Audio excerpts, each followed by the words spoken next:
24 సంవత్సరానికి గాను వ్యక్తిగతమైనటువంటి అవార్డులే కాకుండా 2014 నుంచి 23 వరకు ఇన్ని అవార్డులు, ఆ అవార్డు విన్నర్స్ అందరికీ కూడా శుభాకాంక్షలు తెలియజెప్తూ ఉన్నాము.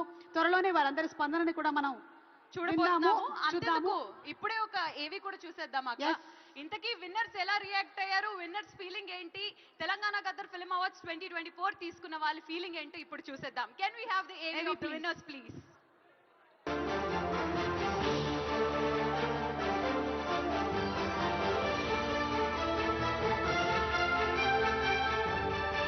Congratulations, but first question, how does this award, ante holding that award mean to you? It's a very special award ఎందుకంటే పుష్ప 2కి నేను గెలిచిన మొదటి అవార్డు ఇది, and I dedicate this award to all my fans. Thank you for your incredible love and support. Thank you my army, I love you. మిమ్మల్ని I hope to make you all more mad proud. Congratulations sir, ఈ award Telangana award sir. Thank you so much sir, thank you so much. ఎలా అనిపిస్తుంది sir? బాగుంది, చాలా ఆనందం ఉంది. ఆనందానికి హద్దులు లేవు, అవధులు లేవు.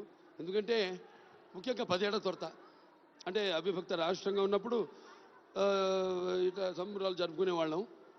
తర్వాత 10 ఏళ్ళు గ్యాప్, తర్వాత విరామం, తర్వాత మళ్ళీ ఇవాళ ఇక్కడ తెలంగాణ రాష్ట్రంలో తెలంగాణ ప్రభుత్వం ఆధ్వర్యంలో ఈ యొక్క సంబరం మా చలనచిత్ర పరిశ్రమలో. అదేనండి, ఎన్ని అవార్డ్స్ ఉన్నా కానీ స్టేట్ గవర్నమెంట్ అవార్డు అనేది మొదటి నుంచి కూడా సినిమా ఇండస్ట్రీ వెరీ ప్రత్యేకం. యాక్చువల్గా మేము వెయిట్ చేస్తున్నాం మీ అవార్డ్స్ కోసం. So Revanth Reddy garu Telangana chief minister and మద్దుల్లాజ్ garu FDC chairman, cinematography minister Komatireddy Venkatareddy garu. So thanks అండి మీ అందరికీ, బికాస్ మమ్మల్ని ప్రోత్సహించడానికి ఈ అవార్డ్స్ గద్దర్ గారి పేరున పెట్టడం చాలా అందంగా ఉంది.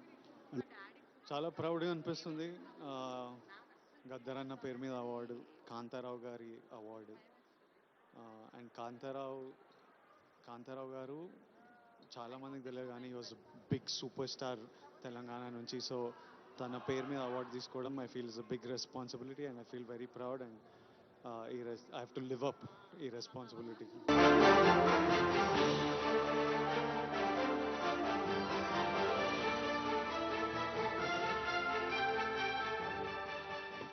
ఒక అద్భుతమైనటువంటి పేట్రియాటిక్ పర్ఫార్మెన్స్